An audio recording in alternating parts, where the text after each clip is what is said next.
Alright, let's jump straight to this assembly process. Now the first thing I'm going to show you is how to take the casing off. It sounds very simple thing, but you'll be surprised how many people actually struggle with that.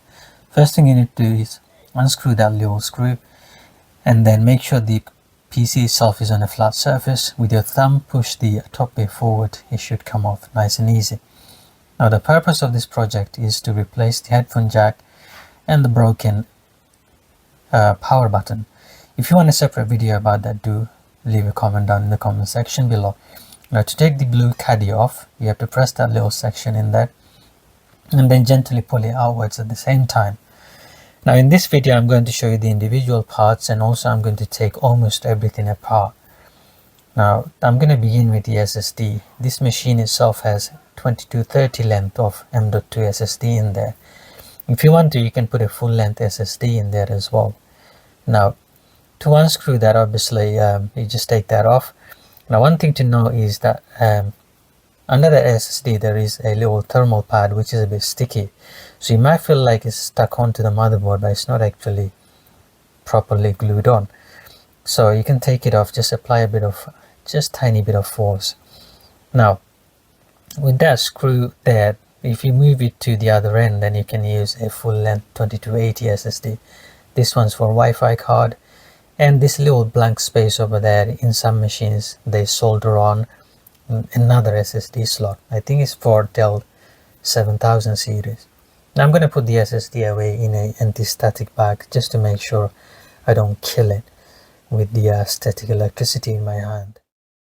Now to take the cooling assembly off, if you pay attention to the middle, you will see arrows facing inwards. So press those two and pull the entire thing upwards. It should come right off. Also carefully disconnect the cable from the motherboard. And then right under there you have two RAM slots. Now with the RAM slots, if you pay attention to the edges of the RAM, you will see there are two metal pieces there holding the RAM down. So if you pull them outwards, they're like springy kind of thing. If you pull them outwards with your fingernail, the RAM will pop right out. To put the RAM back in, you do that in reverse. Now put the RAM inside the anti-static bag to save it from static electricity. Now we're going to take the heatsink off to get to the CPU. Now heatsink itself is screwed on to the motherboard with 3 different screws, and these screws are numbered, and the numbering is important when you are reassembling it again, because they say it's good, I don't know how. So you have to do number 1, then 2, then 3. Now, since we're taking it off, it doesn't matter. We're going to take it off at random. Now, I wish this heatsink was actually copper, which is much better. HP does that with their Elite Desk lineup, which is really admirable. Now, pull it off, and then right under there, we have our CPU. There would be plenty of thermal paste. Be sure to thoroughly clean. Do not reuse them. That would be idiotic. Now to take the CPU off, there's a little spring thing. You can press it down and then pull it outwards towards you gently. Now once you do that, you should be able to take the CPU out of the enclosure itself.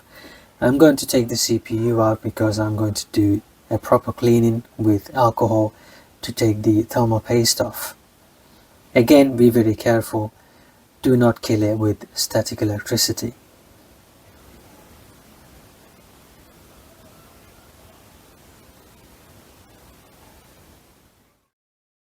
Alright, now we're going to begin to take all the screws off. So remember, you need to take off every screws you can see, otherwise you won't be able to take the motherboard off.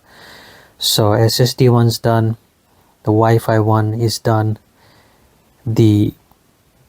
there is a little section there which holds the SSD caddy. You need to take that off as well, and then remove this gently. And then after that, we're going to take off every other screws. If you look at each corners, there are screws, and then also there are some screws in the middle. So remember, each individual screws have to come off for the motherboard to be taken off. If one's left, it's not going to allow you to take it off. So let's take them all one by one.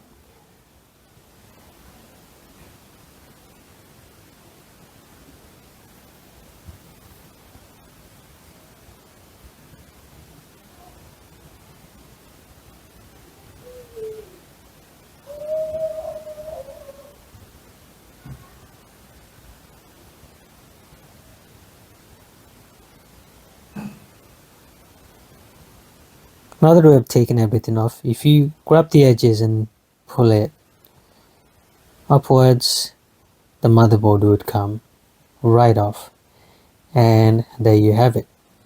So what I'm going to do is I'm going to leave the entire motherboard there for you to have a look, in case you're looking at it because you want to know the placement of certain computer parts. So I'm just going to leave it there for you to have a proper look. Thank you very much for watching.